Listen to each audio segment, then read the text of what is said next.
Olá!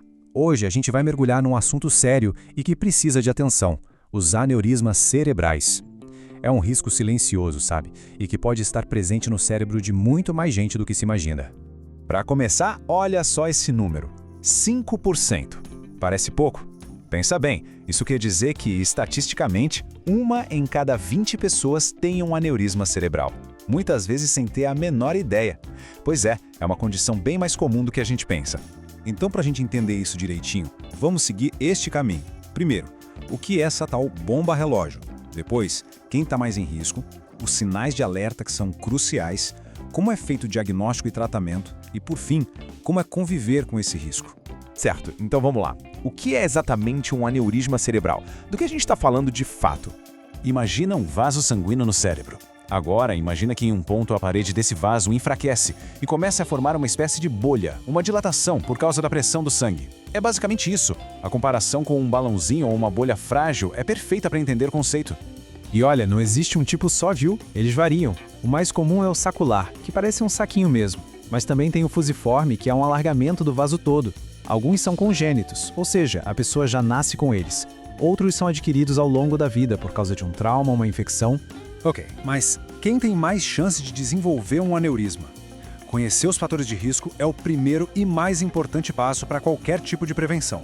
E o risco não é o mesmo para todo mundo, não. Fatores demográficos, como idade e gênero, têm um peso bem grande. Como os dados mostram aí, mulheres e adultos em geral, especialmente com o passar da idade, têm uma probabilidade bem maior de serem afetados.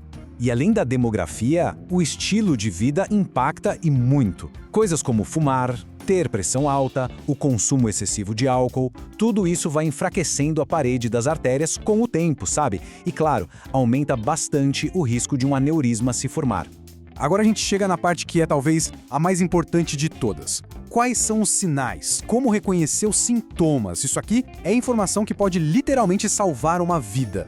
E já começamos com a parte mais traiçoeira da coisa toda. Na maioria das vezes, o perigo é totalmente silencioso. Uma pessoa pode viver anos com um aneurisma sem sentir absolutamente nada. Muitas vezes, ele só é descoberto por acaso em um exame de rotina. Mas quando os sintomas aparecem, é fundamental saber a diferença entre um aviso mais sutil e uma emergência total. Um aneurisma que ainda não se rompeu pode pressionar um nervo, causar dor, problemas de visão, mas a ruptura é um evento catastrófico, com sintomas muito mais intensos e súbitos. Então, se tem um sintoma que precisa ficar gravado na memória, é este aqui. É aquela dor de cabeça que muita gente descreve como a pior dor de cabeça da vida. É o sinal clássico de que um aneurisma se rompeu.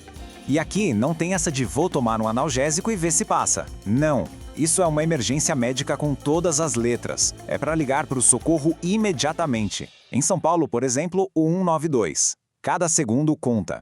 A partir do momento que a emergência é chamada, começa uma verdadeira corrida contra o tempo. Existe um protocolo médico claro para confirmar o que está acontecendo e agir o mais rápido possível. Para diagnosticar, os médicos usam uma série de exames de imagem muito potentes. Começa com uma tomografia para ter uma visão geral e rápida, e pode ir até uma angiografia, que mapeia os vasos sanguíneos com um detalhe incrível. Cada passo é crucial para saber o tamanho e o lugar exato do aneurisma e decidir o que fazer.